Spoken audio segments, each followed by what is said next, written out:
The following content is provided under a Creative Commons license.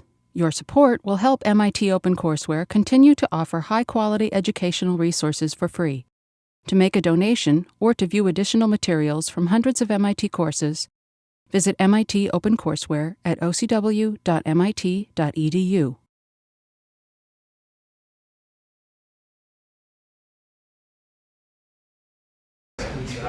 All right, let's get started. So today we're going to talk about Android security, which is, you can sort of think of it as an interesting case study of a system that was designed with quite a bit of attention paid to security in the first place. So this is perhaps in contrast to many of the systems we've looked at so far, like Unix or the web browsers, where security was in many ways bolted on after the fact and wasn't really designed in quite the same way as you see in this paper, where these guys designing Android are very worried about particular classes of attacks and constructed mechanisms and figured out a better way of structuring applications that is going to allow us to enforce security policies in a better way in Android. And the cool thing about it is that it's actually a pretty widely used system. So unlike some research papers that might propose a new architecture, this actually gets used in practice, and there's lots and lots of Android devices out there, and we can sort of talk about how well some things have worked out, how well some things didn't pan out. But sort of we'll, I guess, look at what parts of the design they thought were important, what did they miss, what in practice turns out to matter or not. But it's kind of interesting. In some ways, it also uses existing systems that we've talked about. So Android is built on top of Unix, right? It's just a Linux kernel running underneath the entire phone.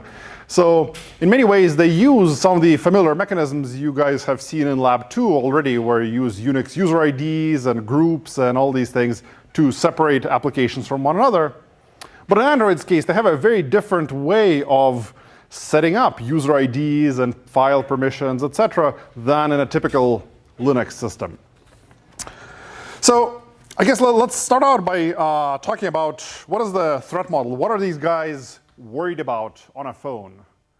What's going on? What are they trying to protect against? What's the threat model? Yeah? Applications that want to do malicious things. Yeah, so they worry about, I guess there's these applications that are going to run on the phone, and they might be malicious. And I guess there's outright malicious applications that are just out to get you, maybe steal your private data. So, things you might worry about. There's data. There's things that might cost money, like sending an SMS message maybe, or making a phone call. There's maybe using the internet, et cetera. So these are the presumably things you want to guard against or sort of protect on your phone. And then there's things that go wrong. So presumably there's malicious applications because these guys want to allow users to install apps written by developers that Google has never heard of themselves. Or it might be that apps just have bugs themselves, that you have a well-meaning developer, but they forget to do something. And it would be nice to help these guys as well build applications that remain secure, despite the fact that the app developer isn't an expert in exactly every kind of vulnerability that might be exploited in their application. So one interesting thing to do is actually we can sort of, I guess because Android is widely used, we can look at various vulnerability reports. So there's this database called CVE that catalogs lots of common vulnerabilities in software systems. And it's actually kind of interesting, right? There's a number of reports, of course, of bugs in Android. And many of them are sort of the flavor you guys have already seen in the class. So there's still buffer overflows in some parts of Android. There's bad default choices for crypto systems. People forget to initialize the random number generator sometimes and generate predictable keys. So all these things do still happen, right? It's software. It's not immune from any of the other problems we've seen so far. But sort of one cool thing is that it doesn't seem to be a huge number of these issues. So they crop up from time to time, but by and large, you can sort of fix these issues, and the system remains reasonably secure after you fix these bugs. So in many ways, this, I think, design is working reasonably well. So we'll look at, I guess, in more details later on as to which parts of the design are working to various degrees. But it seems to be a reasonably well thought out design or at least much more so than desktop Unix applications that you've seen so far. All right, so maybe one way to approach this is to figure out how we're going to protect data and various services that might cost you money, et cetera, from malicious applications is first to understand what does an application look like in an Android system. And then we'll talk about how various permissions or privileges are configured in that application and enforced. So Android applications are quite different from what you've seen so far in terms of desktop apps or web applications.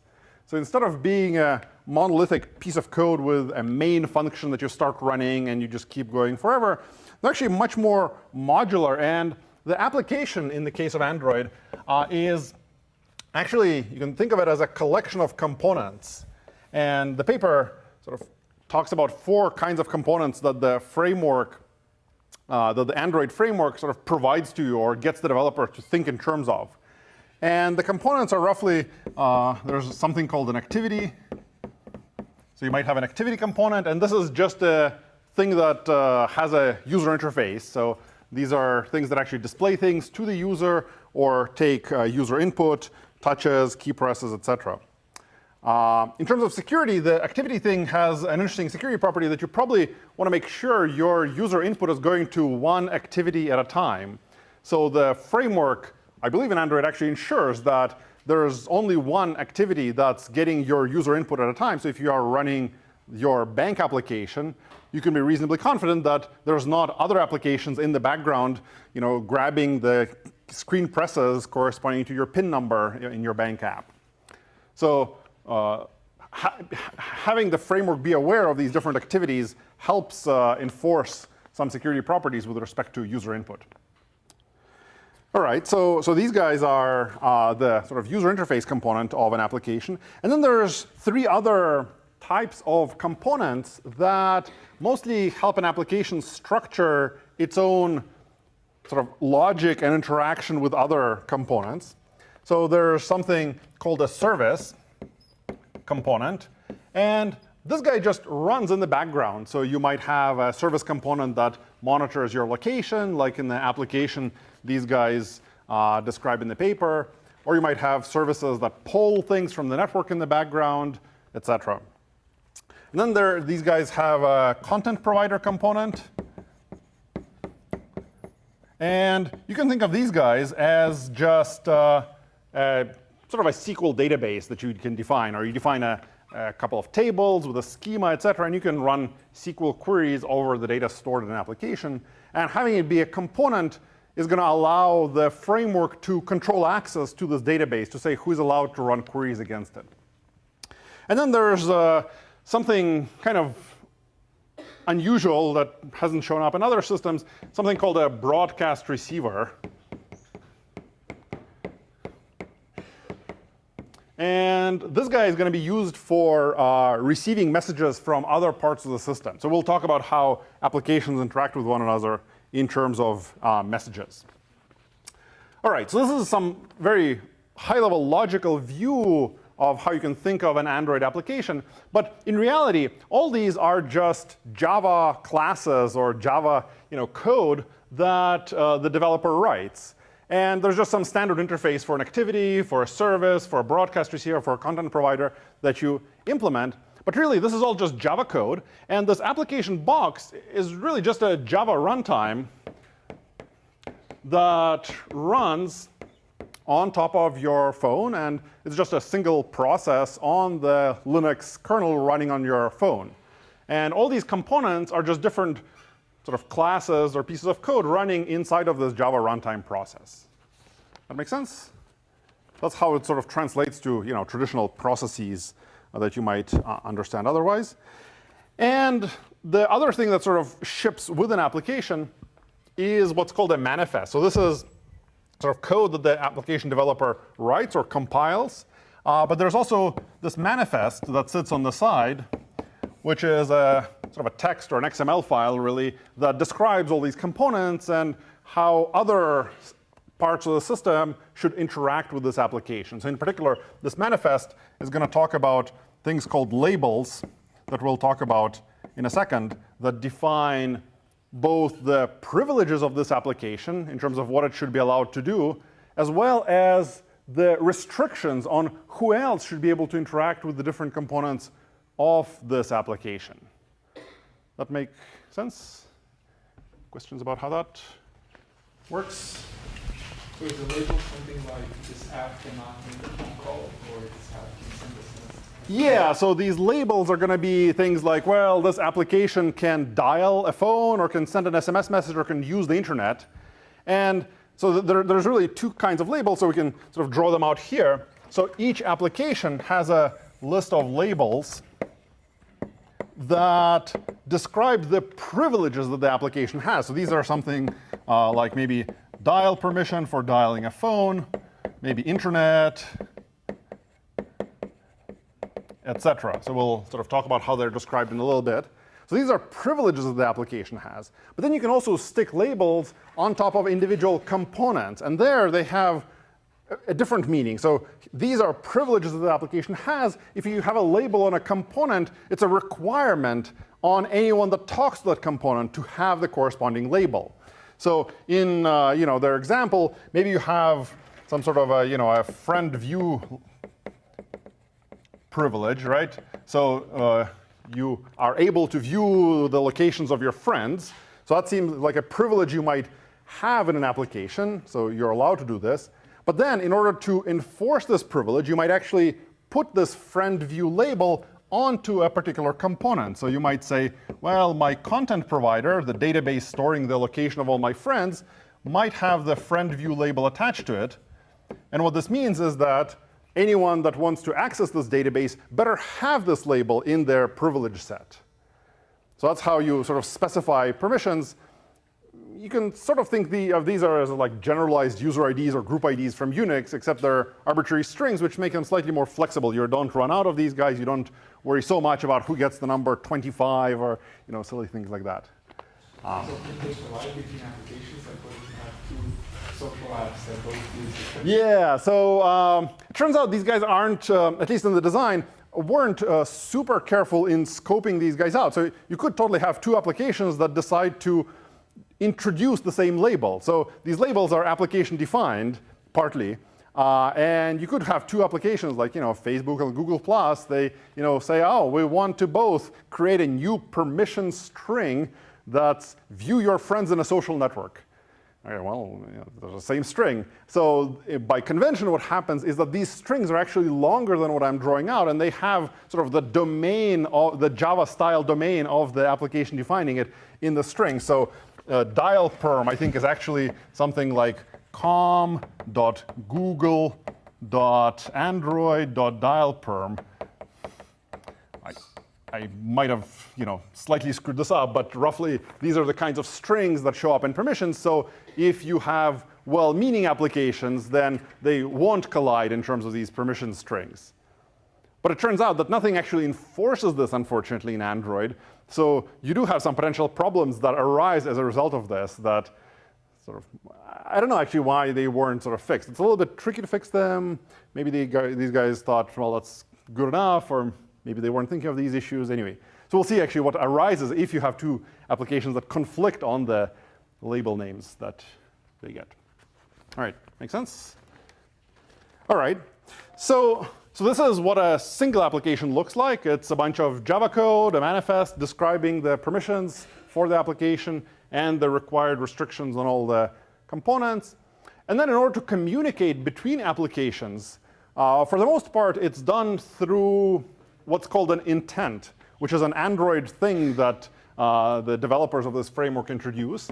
And an intent, you can sort of think of it as a structured message that, well, we'll sort of see how these components of an intent are going to be used in a second. But roughly, the intent has three important things. There's like other fields, of course. But the main thing is the name of a component to which you want to send a message. There's the action that you want the component to take, and the data along with a MIME type that you want to send to this other component. So just as an example, this is a little abstract, but what you could imagine is that this component is maybe, you can imagine com.android.dialer maybe slash dial or something. So this is how you name a component in Android. You specify the name of the application, which is kind of like this Java inverted domain name, like com.android.dialer is the name of an overall application to which you want to send an intent. And then you write something like slash dial, and dial is the name of a component within that target application to which you're sending this message. OK, so that's how you sort of name a component, the sort of particular component where you want to send this guy. The action, there's a sort of a predefined set of actions. You could stick in your own things as well, but you might have something like, I think, android.intent.dial. So this is a predefined string, or by convention, a string that applications put in the action field if they want the phone dialer to dial a phone number for them. So this is how you sort of stick something here. There's other actions, like if you want to view a document, you'll stick something.view in the action field. And this will tell the receiving component that you just want to view this object instead of dialing the phone number that's in the object, perhaps. And then finally, the data is basically an arbitrary URI or URL for the data that you want to send along with this message. So it could be something like telephone colon some digits to dial the phone number. Could be an actual HTTP URL that you want to view or open. Might be any other application-defined URI as well. So this is how you send these messages. And the way these messages are actually routed through the system is with the help of the Android runtime itself that sits underneath all of these applications. So you can sort of think of the Android runtime as being sort of somewhere between the applications and the kernel. It's not quite correct, but maybe let's try to draw some picture to clarify what the architecture of this thing looks like. So you have one application that's running on Android. Perhaps you have another application. These are all boxes that are basically these guys, a separate application with a bunch of components internally. Of course, these guys are all processes running on top of the Linux kernel. So that's providing some degree of isolation between the applications. And then there's what the paper calls the reference monitor. And this guy is going to mediate all the intent level interactions between the different apps here. So if app 1 wants to send a message to app 2, they actually are going to send a message to the reference monitor first. So this is how you send all intents in Android, is that you create one of these intent messages, and you basically send it over some pipe to this reference monitor. So Android basically has its own implementation of pipes for sending these kinds of intents called binder. And every Android application, by convention, is going to open a binder connection over to the reference monitor, so the reference monitor can get intents from this application as well as send messages over to this application. So in our case, if app 1 writes an intent for app 2 to the reference monitor is going to figure out where this intent should go and relay it over here to app 2. So application 2 can, I don't know, maybe start an activity or receive a message or do a SQL query, etc. for app 1. That make sense, roughly, in terms of what's going on? Yeah, question. Does the label checking happen once it gets to that, or does the reference monitor? Yeah. So the reference monitor, hugely importantly, is in charge of checking all the permissions that are represented by these labels. So you could imagine sort of different things going on, right, in terms of checking the permissions in the apps themselves. So why do these guys actually do the checking in the reference monitor instead of in the applications? Would it make sense to do the checking in the app? So suppose we stuck the label checks into app 1. Would that be reasonable? Yeah. Well, that seems like a bad idea, because if someone compromises the app, like injects some code and is able to change its behavior, you can get past the checking. Yeah, right. So you probably don't want to stick it in the sender because you don't really want to trust the sender. So if you install in particular a malicious application, which you want to be able to handle, that application isn't going to be guaranteed to do the correct checks for us. So that seems a little unfortunate. So we don't want to do the checks on the sender side. What about doing the checks on the receive side in app 2? What about that? Yeah. You could, but you would need crypto and you would need a PKI. So it would be much more room. OK, so you're thinking this would have to be crypto and have to have a PKI involved. So I'm not sure you have to have crypto because the kernel can tell you exactly where things are coming from. So you could still have the reference monitor tell you, oh, this is coming from app 1. So you don't really need a PKI in that sense. So it doesn't have to be crypto related. I think you need crypto generally when you're talking over the network, when there's nothing common that you can trust. Here, I think it's not so much about crypto. Any other reasons why you would actually maybe want it in the reference monitor? Yeah, you might want to shift the burden away from the developer who ends up making a lot of mistakes.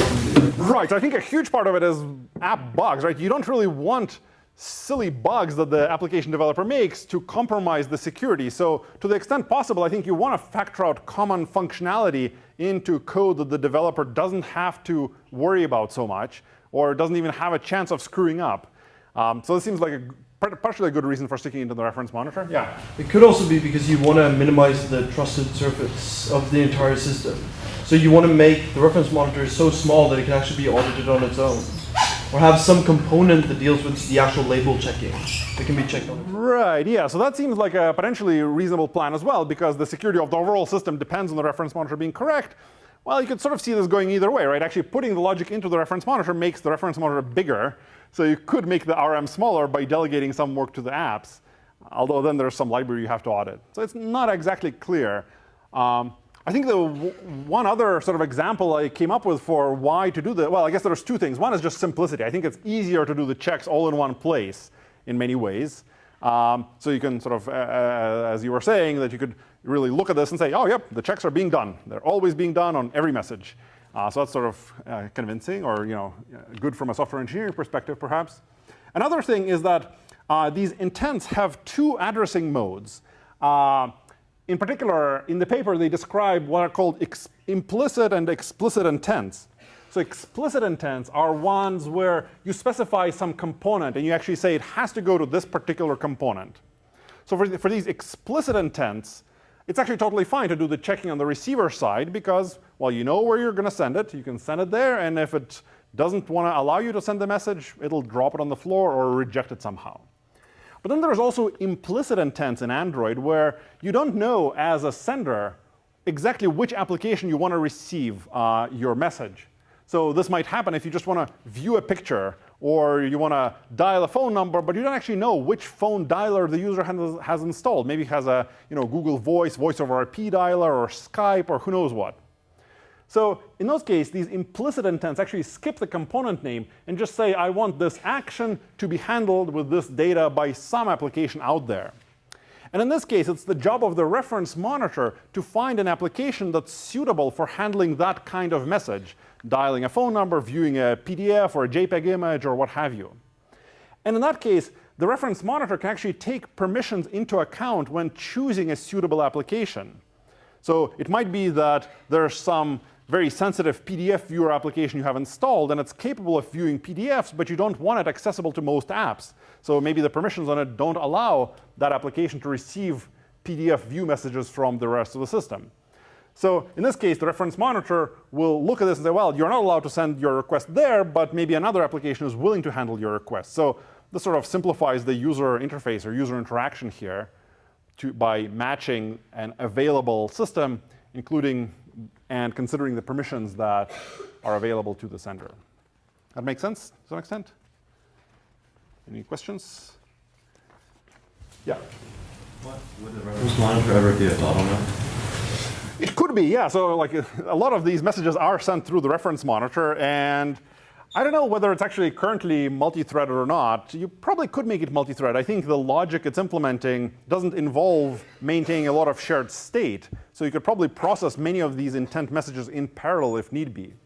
I suspect you could probably avoid it being a bottleneck. For bulk things, Android has an RPC mechanism that the paper talks about, where if you want to send a lot of operations to another application, you actually send what's called a bind intent to the reference monitor saying, I want a direct connection to this application.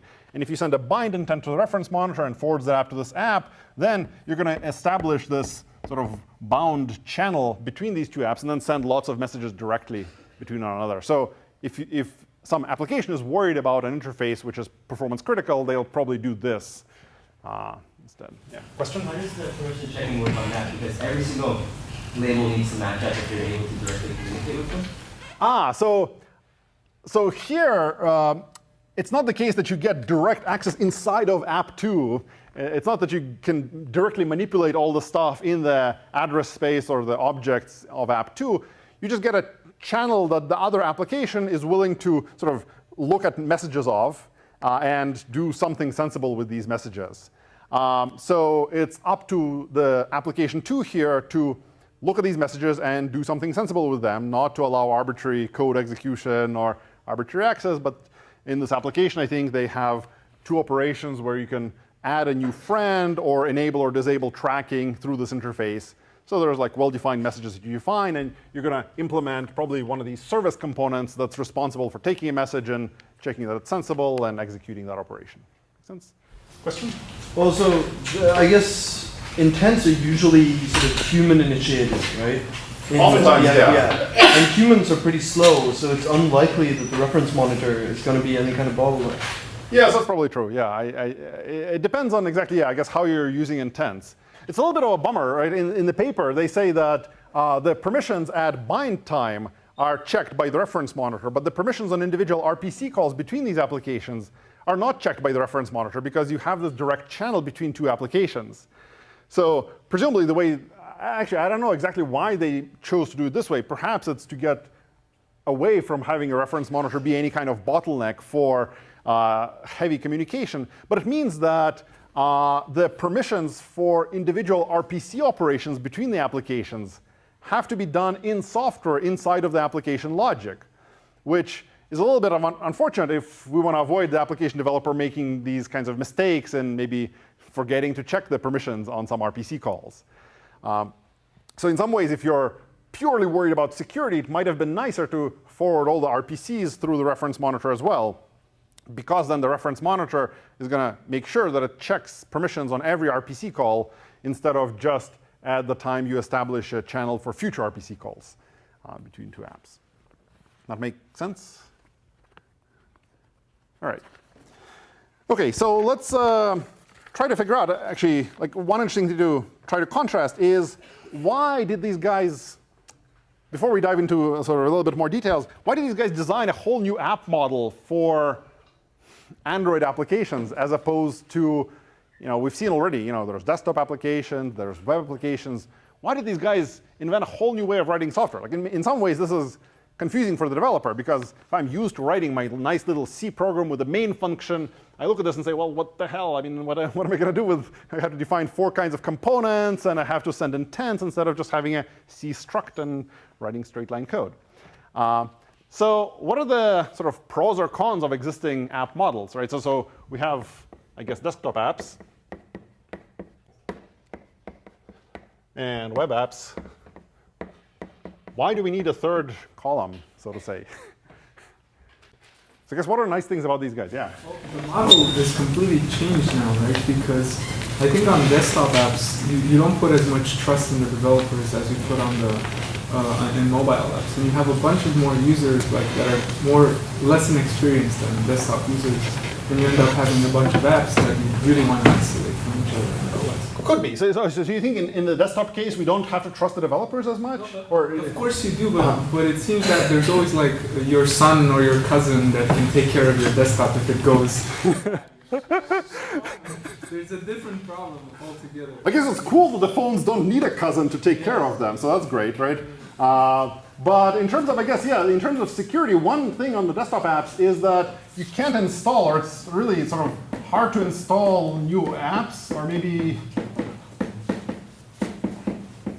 I don't know, well, probably not quite exactly true, because you can always click an executable and install an app on a desktop case, but because people don't install apps regularly, they sort of tend to maybe, well, this depends on the usage model of a desktop app, but typically you have a somewhat fixed set of software you're running, as opposed to a web app. One cool thing is that it's very easy to run new apps.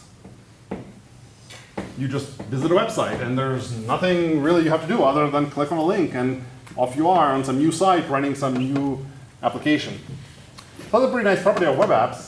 One bummer about desktop apps is that there's actually no isolation at all between applications. That's perhaps somewhat related to the fact that it's hard to install an app, because you really are trusting it fully with all the data on your machine when you're installing it. There's no isolation between one app that you install on your laptop and probably any other thing running there, or any of the data that you're storing on that computer. Whereas in the web app case, there's actually some reasonable isolation.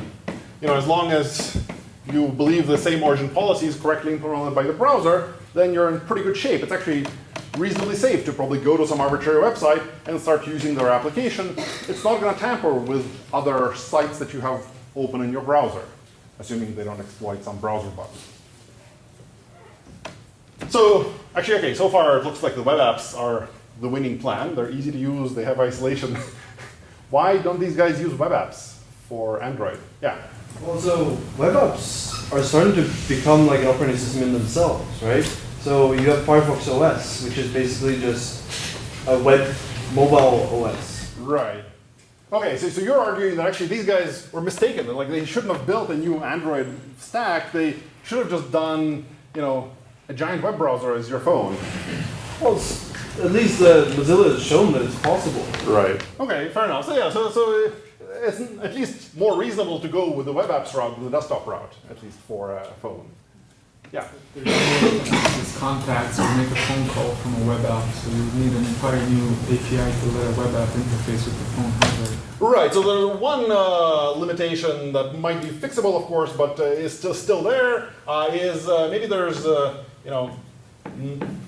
no APIs for some of the devices. This is increasingly becoming less so, like for camera, for GPS, these are slowly being added to the web case, but there's probably not quite an API for accessing your phone yet, or sending an SMS message and things like that. Another sort of bummer in web apps is there's actually sort of limited sharing that you can do. So we were just talking about implicit intents in Android, where you could just say, well, I want to view this JPEG picture, but who knows what application is going to open it? Or I want to view this PDF file, or I want to share this picture I just took with my camera with a friend through email, but I don't know what email application you're using. Let's just ask the reference monitor to find me some email program that's going to send this picture out. That's something you can actually do in Android, but it's kind of hard to do in a web app case, because every interaction you have to refer to a particular URL. So if you don't know what PDF viewer someone is using, you might not know what URL to open to ask it to view a PDF, potentially. Question? Well, no, yeah. another bullet point that JavaScript is very hard to reason about statically. Yeah, so one bummer is that yeah, this is all JavaScript. So it's potentially unfortunate. It's maybe not as good in terms of performance. Maybe it's hard to understand what it's doing. It might be hard to compile efficiently, etc. Yeah. I guess one nice thing about the desktop world, at least, is that sharing is easy, right? So one side effect of having all your files be accessible to every app is that, well, you just share. It's very easy to access any data you have, and in some ways, if you really want a lot of sharing, this is great. Like, I probably could. It might be a little bit tricky to implement some things on Android that are easy to do in the desktop case. So in the desktop case, if I want to compile a piece of software, I'm going to run make, it's going to run GCC, and maybe other programs, and they're all collaborating on the same C source code in a single directory. They're all building it. It might be a little bit trickier to do in the Android case, where data is kind of associated with a primary application that's storing it in a content provider. So it might be a little bit tricky to have an Android world where I have my source code stored somewhere, and then I install a C compiler and a make program and an assembler and other things, and they all sort of work together. It's a little bit harder to do. You probably could do it somehow. I can make the file system with separate components. Yeah, so you could probably work around it in some ways, right? So I think Android is certainly general purpose enough to let you somehow do it, but it's probably not quite as natural to do this in Android as would be in a desktop case. Not that I'm arguing you should stick to the desktop case, but it's not quite as secure. But, Any other comments? Yeah. Another thing might be that the case that we're optimizing for different web apps tend to be bandwidth constrained.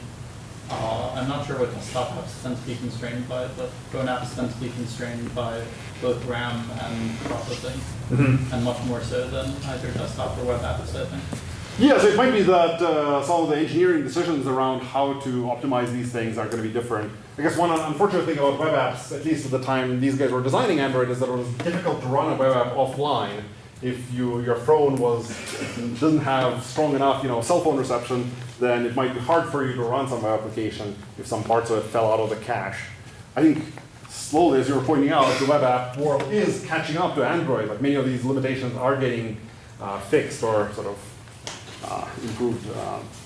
So it might be that these days web apps are a reasonable model for starting a new phone platform. But 5 years ago, this Android world was sort of necessary because the web apps weren't quite there. Probably not quite there still yet, but nowadays it might be easier to push the web apps all the way to where Android is rather than start from scratch. Could be. All right. So I guess we can still talk about, I guess, what Android did, even though, maybe today you wouldn't have done it the same way. But I guess in terms of isolation, we can sort of start talking maybe about security a little bit more. Android relies on the Linux kernel, as I mentioned, to isolate these apps from one another. So what happens is that the Android framework actually sets user IDs so that this application has perhaps, I don't know, UID 1001, this application runs as UID 1002, and the reference monitor is basically root. I think it might actually run as UID 0, although I forget the details. I think it actually does run as UID 0 on Android. So the Linux kernel is largely responsible for keeping the apps separate from one another, and most of the interaction between user IDs happens through these intents, and then there's a little bit of details in terms of things that the Linux kernel actually enforces in terms of which UID is allowed to do which operation as well. So we'll talk about that in a second. One interesting question is why did these guys choose Java? Like, what's the role of Java in Android? Why is Java there at all? Is it enforcing anything? Yeah. It enforces text checking and balance checking. Right, okay. So what do we get out of it? Is it like for security, for visibility? One other way to think of it is, suppose we took away Java and made all the apps written in C, or like assembly, or don't require anything at all for that matter. Would anything break? Yeah. You could have vulnerabilities like buffer overflow, override these important values. Yeah, it could be. So like an app could have some buffer overflow in it. So how bad would that be? You could override the permissions. Which permissions? Like the labels. Yeah, well, actually, let's see. So as we were talking about, right, the reference monitor is the thing that does all the label checking for us. And the reference monitor actually, in Android, stores a list of all the installed applications along with the labels that correspond to all those applications. So it's probably true that you don't want any kinds of bugs in the reference monitor, regardless of what language it's written in. So having the reference monitor being written in a type-safe language is probably a good thing in general. And I like Java in the sense that it's a type-safe language and has all these nice properties. But if an application were to be written in C and had a buffer overflow, it wouldn't be able to corrupt directly the labels stored in the reference monitor here. So that wouldn't be as big of a deal. Yeah? Maybe we don't want to have direct access to the kernel. Could be. So why would that be helpful? There's some system call that it can make to override the security. Yeah, so in principle, it might be nice to avoid the applications talking directly to the Linux kernel. At least in Android, this is not the case. So actually in Android, applications can make arbitrary system calls if they want to. And in fact, applications, I should say, can ship with arbitrary components written in C or assembly for performance reasons. So like some games actually ship with the computationally intensive parts written in C, and they sort of talk to it from Java as well. Well, so I guess part of it is being able to use all of the stuff that's been written for Java. Like, they wanted it to make it easy to build applications for developers, and one of the easy ways of doing that is being able to take advantage of the massive Java libraries out there. Mm-hmm. Yeah, so I think one actually big reason for using Java is the usability. They wanted to, actually I think Java has little to do with security and mostly with programmability, ease of development.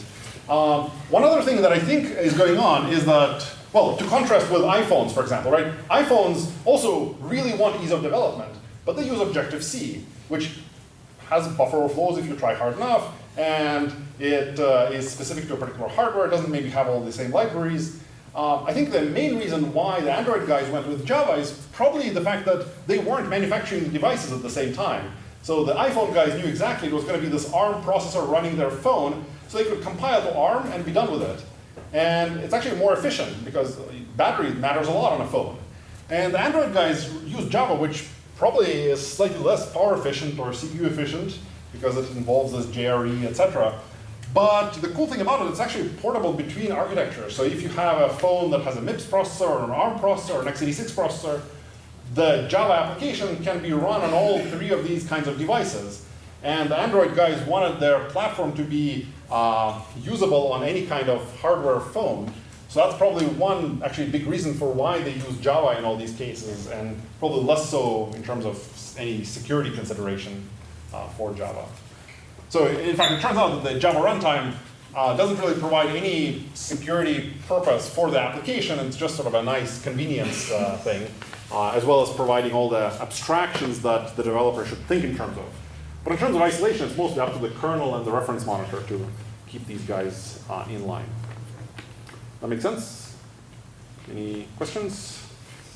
So doesn't the ease of development also kind of translate in some security guarantees? Because if you write that reference monitor in C, I can see much more ways to make a mistake. Yeah, so you're absolutely right. Like it's always, actually, I shouldn't have said that like ease of development has nothing to do with security. This is completely silly because you want, you want to make it as easy as possible to write correct code. Right. And it's all about programming mistakes. So in some ways, having a system where it's easy to write correct code is the most important security consideration you could have. Mm-hmm. So in some sense, you're right that it avoids the bugs. That you don't want your applications written in C, or I don't know why Apple has Objective-C. It's actually a little bit of a problem in this regard because you could easily have buffer overflows in your application, and if that application matters a lot, then it's vulnerable potentially. Not with respect to compromising other applications, but your own. Like if you have a bank app, I don't want the bank app written in C. Right. Yeah. Is the reference monitor written in Java or C? So in Android, the reference monitor is largely written in Java, yes. There are some native hooks that it needs in order to be able to talk to these intent interface pipes, basically to talk to the binder. They need some native code. They need some native code to spawn these applications in the first place, etc. But by and large, most of the logic is written in Java, so it's actually reasonably safe plan, I think. Any other questions about this? All right. So I guess let's try to figure out what are these application UIDs used for other than to keep applications separate from another in terms of their processes. So I guess the main thing that applications need to use the UID for, or that we need to somehow support, is the ability to share access to shared resources and shared data in the system. And we already saw one mechanism for doing it, which is to send intents to the reference monitor. But there's actually a bunch of things that in Android are not done through intents to the reference monitor. And they sort of have to do probably with performance, or why isn't everything sent through intents? It's probably because there are some performance considerations. You don't want to invoke the reference monitor in every single thing you do in the system. And there's a couple of things that in Android are like this. The simplest one is probably network access. So if you want to talk to the internet, in Android, you just open a socket, very much like you would on a standard Linux application today. The application can just ask the kernel, I want a socket, I want to connect to this machine, go for it. So network access happens to work this way. Access to removable storage, so if you have an SD card in your phone, that also directly goes through the kernel. or more generally, any kind of file system access, or direct access to the file system at least, goes directly through the kernel because there's already a file system there, and you want to avoid probably imposing performance overheads on that. And also for most devices that are hardware, Android allows the application to directly talk to the device instead of mediating the access through the reference monitor. So this is things like, probably your camera, your GPS device, compass, etc. And these guys actually just show up in Android in Linux as something like /dev/camera. And this is just a Linux device you can open and get the camera data off and control the camera in whatever ways you want, etc. And the cool thing is that if you want to do some specialized things to this device, you're not restricted to what Java allows you to do. You can always write C code or even assembly that directly talks to the kernel and performs the necessary operations on this Linux device, making arbitrary system calls. And you could wrap this up in a sort of a Java native interface to expose it to the rest of your Java-based applications here. Yeah? You still have checks on these calls, right? So when you open a socket, someone has to check that you're allowed to open a socket, right? Yeah, so this is an interesting thing. Like now these things are sort of outside of our intent-based model, so how are we going to protect these guys? So this sort of boils down to doing something very similar to what you guys did in Lab 2, which is you sort of have some plan in mind and you want to enforce it using UIDs. So they basically, the Android framework is responsible for carefully orchestrating the UIDs and GIDs of the applications and of these things to enforce whatever policy was specified in terms of labels. So the way this actually works out is that for pretty much every one of these resources, there's a predefined label string that defines the privilege to access this resource. So for this network access thing, for example, I think there's a string, something like, Android.permissions.internet. So this is a label that an application can ask for. And if an application has this label in its set of privileges, then it should be able to access the network. And the way this is enforced, so the label is the sort of policy side of this. How do you specify what should happen? And the enforcement mechanism is actually a small change to the Linux kernel in Android, where in order to make any network-related system calls, you have to be a member of some magic group. This is not at all how things work in Linux traditionally, but in Android there's some magic group number. I think it's GID 3003. And the kernel has this number hard-coded in it. And if the application, or if the process has this group ID in its group list, then it's allowed to use any network-related system call. And if it doesn't have this group ID in its group list, then it's not allowed to make any network-related system calls at all. So this is how Android is able to translate these labels, sort of maintain a single coherent policy system that's in terms of these label strings, but enforce it in different ways. So sometimes it gets enforced by the reference monitor, and other times it gets enforced by setting GIDs or UIDs appropriately. The same thing actually happens with SD cards. There's another GID that corresponds to having access to the SD card, and there's a string that gets translated into this GID effectively. And same for the file system. I guess in the file system, things are a little bit trickier. I guess the SD card is in the file system. It has a specific GID for accessing the entire SD card. And then there's sort of other files in the phone's file system. There, the policy isn't so much controlled by the labels, but rather by sort of Android's design, which is that each application has a private directory that it can use to store whatever files it wants. And in particular, the content provider, the SQL database that you're going to use as an application, is stored in your private directory. And the policy is only the application's UID can access that private directory, and no one else can access it directly. And then for devices, there's also a plan very similar to network access, where there's a permission string for accessing GPS, the camera, et cetera. And for each one of these, there's a GID that is used in the permissions on that device. So for example, dev camera is owned by some magic GID, and any application that should have access to the camera has that GID in its group list. That all make sense? This is hopefully fairly similar to what you guys did in lab 2. Except, well, not for the label, not the label part, but the sort of using UIDs and GIDs to get to somewhere in terms of security. Make sense? All right. So one interesting question is, why do these guys have such a coarse-grained plan for handling the SD card? Why don't they have different apps access different parts of the SD card? Like, I probably have lots of stuff on my SD card that I want applications to maybe not have access to all of it. Does this make sense? Yeah. Maybe it has something to do with the fact that the user has to approve those permissions. And the less of them you have, the more likely it is the user actually reads through them. Could be. I think, well, that's definitely a problem in general in Android, and we'll sort of get to it in a minute. But I think for the SD card, it's actually a slightly different concern. It actually has to do with the fact that you want these SD cards to interoperate with the rest of the world. So this is like one of the places where Android isn't free to make arbitrary decisions, because you want these SD cards to have a standard file system, namely FAT, because sort of that's the de facto standard for storing data on an SD card these days. And as a result, you can't have a sophisticated file system there that stores permissions for each file. And as a result, it's going to be difficult for you to somehow segregate these files and give different apps different access. Yeah? You still think of giving each app one app holder, though?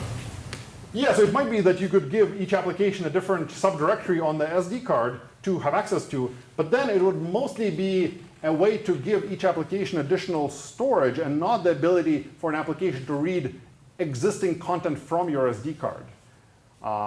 Because the existing content might be in some other directory. So you're right, it might be that you could have more fine-grained things like, well, do you want access to the entire SD card or just to a per app directory there? And that probably has to do with not overwhelming the user with too many choices in terms of these permissions. But yeah, you're right, you could probably do some combination of these two. Yeah. All right. So I guess one interesting thing to talk about is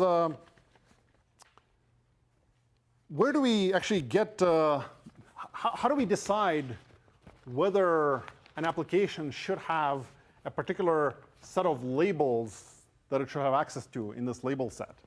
So where do these guys actually come from? Like, who decides that this application should have dial perm and internet and friend view permissions in Android? Yeah?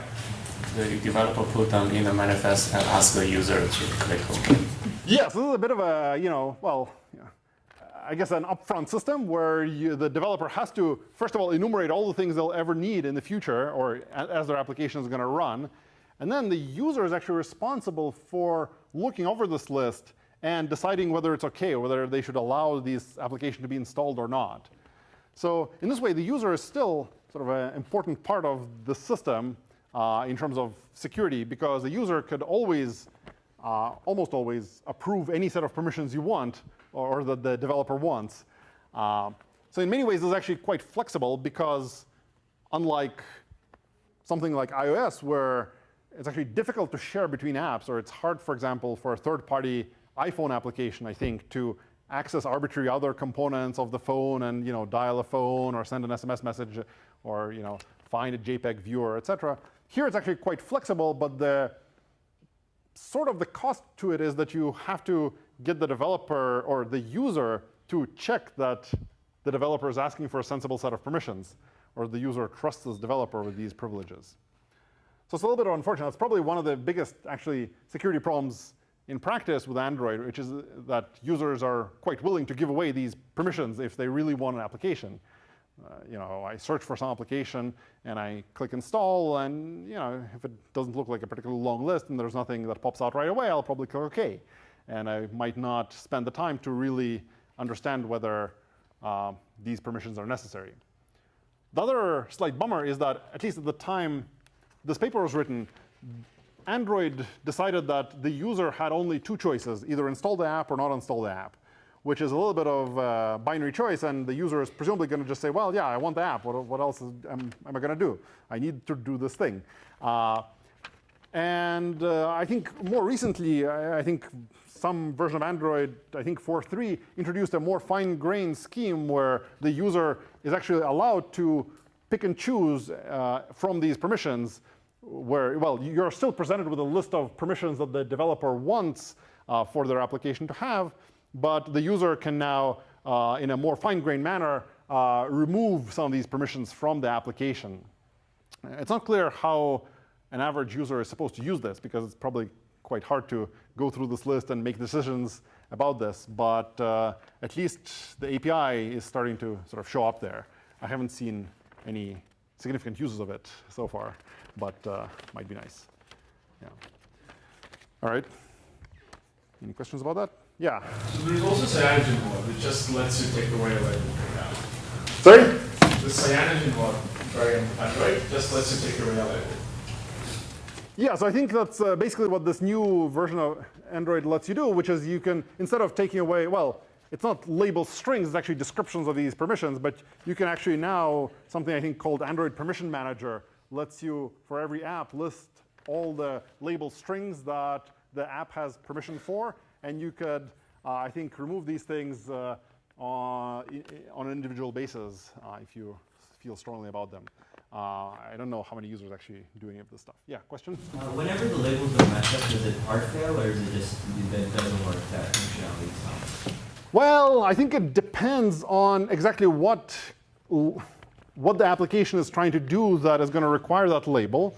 So if the application is going to send an intent, and sending that intent requires a particular label like dial perm, well, it might be that you're going to send the intent to the reference monitor, and the reference monitor is going to say, well, there's no application that is willing to accept your message. So maybe then it's up to the application to do something sensible in response. Another possibility is that maybe it's a network access, and you don't have access to that, and you're going to make a socket system call, or you're going to say connect to this IP address, and the kernel says eperm, you can't do that. And who knows what the application is going to do in that case. Maybe it'll throw a null pointer exception somehow. So one argument against doing this is that Android applications, at least originally, weren't written to expect some of their accesses to fail, because they were told the manifest is all or nothing. Either the user approves your app or they don't. So application developers, perhaps rightly so, wrote code that perhaps crashes or does something not unexpected if some access permission fails. So it might be that by taking away permissions, you're going to cause the app to crash if it needs that access. So it's not like, well, you have this nice app and it needs access to the camera, but if you turn it off, it'll just put on some dummy picture instead. Maybe it'll just crash instead. So it's not great. You might imagine much more sophisticated systems which, if you take away someone's access to a camera, are going to provide a fake camera that just has a black screen all the time. So this is not what Android does. But you could imagine alternate situations where this might happen. All right, any other questions here? All right. So we've looked a little bit at sort of where these strings come from in the label of an Android app. But who defines these strings? Like, where does the meaning of a string come from, right? You can list all kinds of strings in your manifest file, but how do you decide which strings matter? Or like, where does the string internet or friend view come from in the first place? Like, who gives it meaning in the system?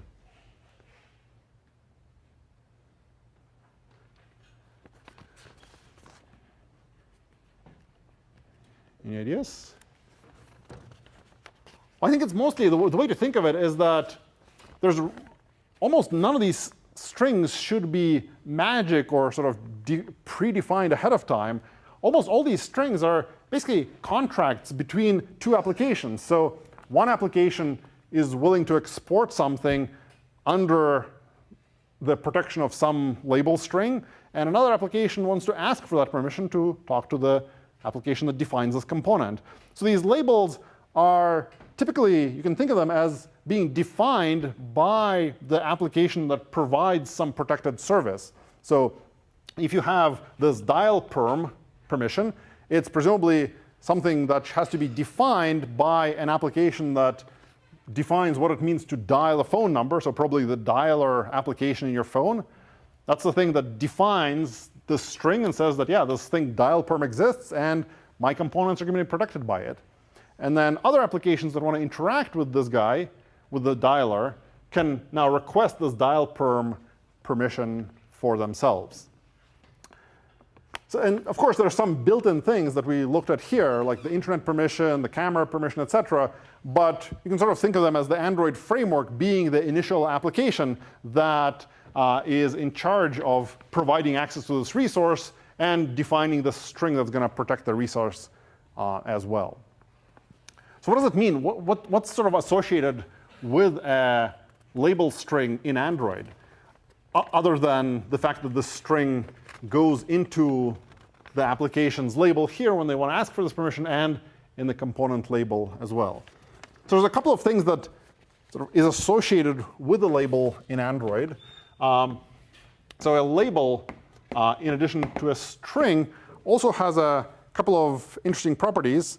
So there's a type of a label, and there's, at least in sort of modern Android, there's three sort of types you might care about. There's a normal type of a label or permission label. There's dangerous and signature.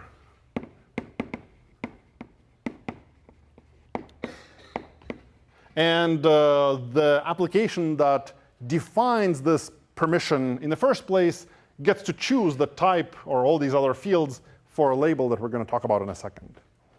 So what's the point of a type of a label? Why do labels have types in Android? Yeah? To warn the users when they accept them that it's dangerous. Yeah, I guess so. Yeah, so why not make everything dangerous, I guess, at that level? Why? Well, I guess, yeah, so maybe the interesting thing is, like, what are the semantics of these types, right? So if something is dangerous, then you're right. It actually warns the users when you're installing an application, and the application asks for access to a particular label that's of type dangerous, then the user has to look at this message and say, yes, I'm willing to give this dangerous permission to this new application. For normal type labels, applications can ask for them, and the user doesn't get prompted if the application requests this normal type of permission. Is this silly? Like, what's the point of a permission if everyone just gets it? Is there a reason why we should have this? Like, one example of this type of a normal permission in Android is setting your wallpaper. So if you have an application that's going to set your wallpaper, I can, as an application developer, say in my manifest that I want to set your wallpaper. And if you click install, it's going to say, well, there's nothing interesting going on here. You don't need to give it any permissions. Yeah? Well, these permissions usually require user to actually confirm, right? So if an application wants to change your desktop wallpaper, it will ask you, or like the system will ask you, do you want to change your wallpaper? No, it'll just change the wallpaper. It's access to this API call to change the wallpaper. If I have this permission, I can make this API call. Is there? Yeah. Maybe the application developer wants to make sure they don't do this accidentally. Yeah, so I think that's one reason why you might want to have these permissions, is to help the application developer do the right thing. So if you worry that your application might accidentally do something or might have bugs in it that others will exploit, knowing that there's some set of permissions that you do or don't have prevents your application from being abused in these ways, right? Like, so if you have a benign application that never needs to set the wallpaper, you probably don't want to ask for this permission, because if it then gets compromised, then it'll be sort of better for the user on whose phone your application is installed. So it's sort of a least privilege property. I guess another thing is it maybe allows some sort of auditing, both from a developer standpoint, where they can look and see, well, what are things I should be concerned about here, as well as from a user's perspective. If someone is changing, if your phone is like flickering with a wallpaper change every second, you can go and see who has this permission. Even though I didn't have to approve it, I can at least go and check who is potentially doing this right now. So these normal permissions are kind of like a good security measure, or probably more of a good auditing measure, and aren't generally used for really interesting things like accessing data or accessing things like cameras or things that cost money, etc. So there's also this third thing, the signature permission. So one interesting thing in Android is that you can define a permission that is only accessible to applications that are signed with the same developer key as the application that defined the permission in the first place. So if I have, I guess in the friend view example in the paper, if the friend tracker defined some permission with the signature type, then only other applications signed by the same developer key are going to be able to get the signature permission. What's the point of this thing? Like, why not just make them dangerous or, I don't know, something else? Why do we need a third type? Any good reason? Yeah. Cooperation between applications from the same developer? Yeah, so it might be that this developer has some internal APIs that they don't actually mean to expose to the outside world, but they just want to sort of couple their own applications to each other nicely. So maybe Facebook hypothetically could write multiple applications. They might have one application that's prefetching content from Facebook servers, another application that fuses, another application that tracks your location, and they want all these components to interact with one another, and they can define the signature permission to do this. And presumably one reason why you might not want to do this, might not want to tag this permission as a dangerous permission is for mostly the same reasons as the forced HTTPS paper was talking about, which is that if you really know who should be allowed to get this permission, you don't want to allow the user to screw this up. So the user could always be tricked by someone, or could be tricked by someone, into accepting a malicious application that asks for some permission that's really dangerous. And if it doesn't need to be dangerous, you can just define it as signature, and the user doesn't even have a choice of giving away some application's internal privileges. So that's one nice thing about this permission type. Make sense?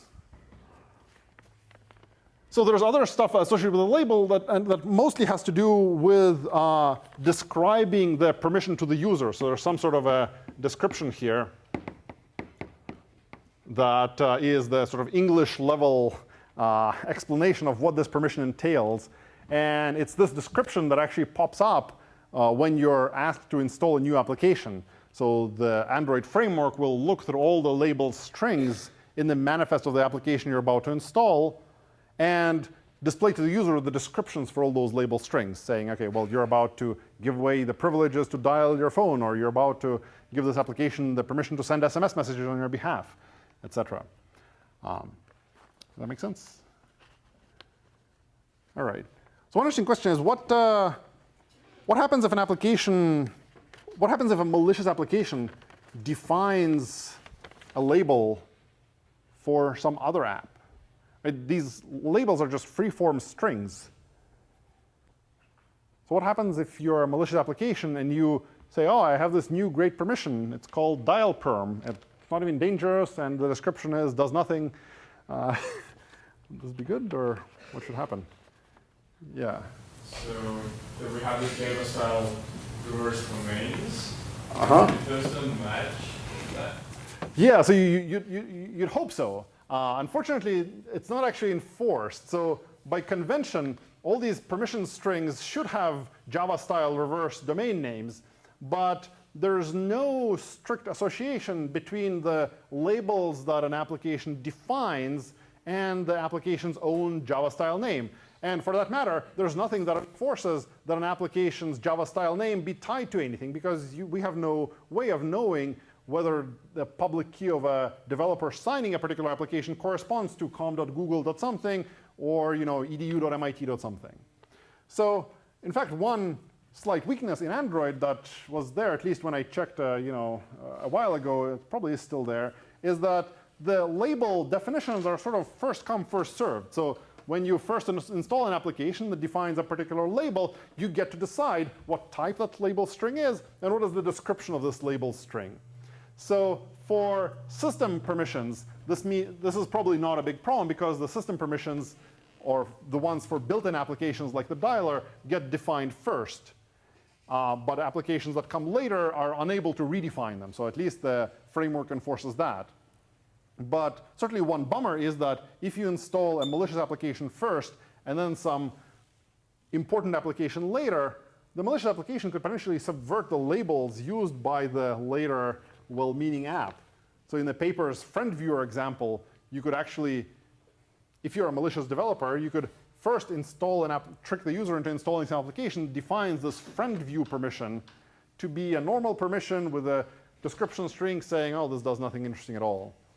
And then the friend viewer app that gets installed later can't redefine this label. It's already been defined, and consequently might be unable to prevent the user from giving away this friend view permission to other apps. Do you get warned when this happens? Or?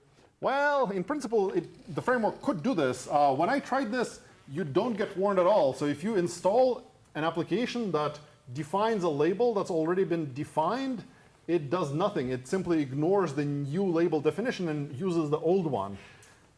Perhaps that's the problem where it really goes wrong. You should at least say, well, I refuse to install this application because it's defining a label that already exists. And owned by this other application. Yeah, and it's owned by a different key even, yeah. So at least there's a chance to fix this potentially. I haven't seen this fixed yet, but maybe I've not been keeping track of it. Anyway. So that's like kind of an interesting problem that you really have to keep track of these names and figure out who is, who owns a name, and getting that right is actually quite important. So one interesting problem that shows up in Android has to do with these broadcast receivers, or sort of sending messages between applications. So one interesting problem is when you're sending, well, I guess I should first describe how these messages work with broadcast receivers. So broadcast receivers are used for one application being able to announce some event to every other application in the system. So as we saw before, intents typically go to a particular component, like view a JPEG image, but for some events like the system boots up or my friends are nearby, you might want to announce this to every application that cares. And this is what these broadcast receivers are for. But you actually start worrying when you have these messages being sent between two applications, both in the broadcast receiver case and in other cases, you probably care about two things. You might want to authenticate where the message is coming from, so you want to know who sent this message, can I trust them? And also you want to potentially control where this message goes to, who's able to receive this message. And initially it seems like the Android guys didn't quite get these things quite correctly in several ways. In particular, the broadcast receivers, well, if you're sending a broadcast message to all the other components in your system, I think in the initial version of Android, you just sent this message, and other applications could either subscribe or not subscribe to these messages. So if you have a friend viewer application, then it'll subscribe to these messages by setting the right action or date or data type or MIME type in their intent filter. But malicious applications could always subscribe to all broadcast events in the system, and you're able to watch everything that's going on the phone or everything that's being broadcast. So the Android framework added an extra sort of argument for applications to be able to specify who should be able to see a broadcast message. So when you're sending a broadcast message, there's the obvious argument, which is the message you want to send, which is basically an intent. But then you can also specify an optional label that describes who should be able to receive this message. So instead of broadcasting to everyone in the system, you can say, well, only other applications that have a certain permission should be able to receive this broadcast message from me here. So this way you could send out sensitive information like the locations of your friends in the paper's example, and make sure that only those applications that are allowed to see the list of your friends will actually get your broadcast message. So this is how in Android you can actually control who receives the message that you're sending out, at least in the broadcast case. Question? No? All right.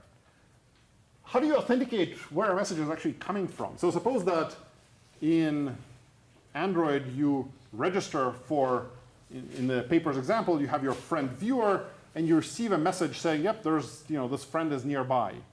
How do you know this actually came from the right component? Can you actually convince yourself of this? Yeah. Doesn't the kernel tell you somehow? Don't you trust the kernel to tell you correctly? Potentially, yeah. So the kernel, or at least the reference monitor, well, this binder thing is going to tell the reference monitor here's where the intent came from, and then the reference monitor is going to forward this intent to your receiver application, and somewhere in there is the name of the app that sent this guy. How should you check whether this is a reasonable app that should be sending these intents? Is there a way to do this on Android? So I guess you're right. Strictly speaking, the source is always authenticated. You know exactly which app sent the message. But what do you do with the source name? How do you check whether it should be sending these friend is near messages? In the paper's example. Yeah? Another label for the sender's privilege.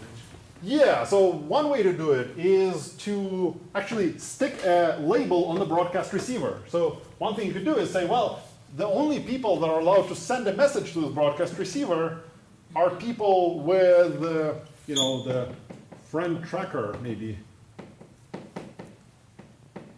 label. So if you stick such a label on your broadcast receiver, then you know that only messages sent from applications with this label are going to get to your broadcast receiver. So that's one way to filter who's able to send messages to you, is by restricting them by label. So this works in many cases. Android also provides a more specific function that you can use. That's called check privilege.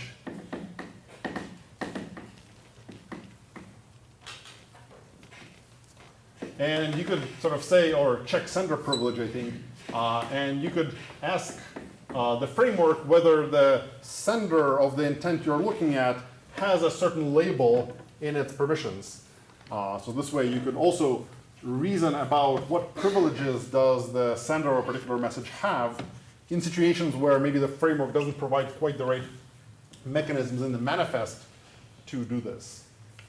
One place where this check sender label or check sender privilege function turns out to be particularly useful is in the case of this RPC interaction between two applications where the reference monitor isn't actually involved in mediating the RPCs between applications, but you still want to ask, is the application that's talking to me privileged for this kind of operation? So this way you can sort of manually invoke or check what's in the manifest of an application. Yeah. But what stops another application from just asking for that label when it's installed? Well, so I guess, yeah, so what stops? Yeah. You can use the signature label. Yeah, so one thing that stops it is that presumably the user, well, if the label is a signature type label, then that's going to stop it if it's not signed by a signature. That requires the same signatures. That's right, yeah. So that requires to be the same exact developer. Another thing that stops it is that maybe the permission is labeled as dangerous. So then the user is going to see this on the screen. When you install an app, it says, this app requires the permission to view your friends or your friends' locations. So that's taken from the description. That's right. So what stops me from just giving a different description? So I should say, right, this description comes from the application that initially defines this label. So the label is initially, so there's two things going on in the manifest. You can ask for access to existing labels. So I can say, well, this is an application. I want access to the friend view permission. And a separate thing you can do in a manifest is say, I'm defining a new kind of label. So then the first friend viewer application, or the friend tracker application, presumably, is going to say, well, I have an application that has these permissions, but also I'm defining a new kind of label. It's called this, it's type dangerous, and it has this description. So that's the place where you have to really get this is the sort of first come, first serve problem, but as long as the application that should define a label is installed first, then you're in good shape. Any subsequent application is going to ask for the label just by its string name, and then the Android framework will fish out the description and the type from the application that first defined it. That make sense? All right. Any other questions here? All right. So I guess this gives you some sense of how Android works. One sort of cool thing about it is that you can actually get this manifest that to a large extent describes the security properties of an application. So this is one thing that the developers of the Android framework were going for, something called mandatory access control, where you can actually specify the security policy of an application separate from the application itself. and in fact have that security policy be enforced by this reference monitor regardless of what that application itself is doing. So it seems like a kind of a nice property to be able to audit an application by looking at this manifest file. You can mostly think of it as a development sort of nicety rather than a strict enforcement mechanism, because if an application really wants to get around its own manifest, it can probably do so. But it seems like a nice way of being able to understand what's going on with an application in terms of security without having to dive down into the Java code. Of course it matters, but you can still get a high-level sense of what's going on in an application from the manifest. One sort of bummer, I guess, as we are talking about here, there's some situations where the Android framework turns out to be not quite expressive enough in the manifest, and you have to still write code that talks about security checks. It would be in some ways nice if there were no security checks at all in the code, and all the security checks went to the manifest.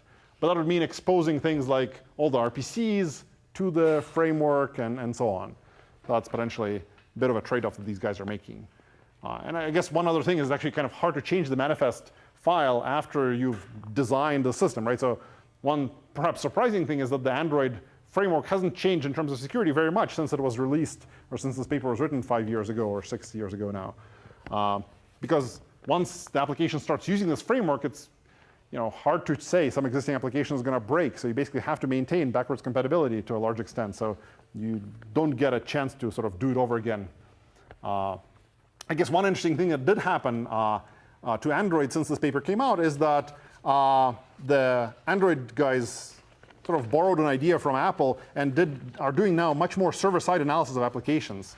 So Apple on the iPhone side is pretty aggressive in terms of having the Apple server checking all the applications from developers for various guidelines, including security properties.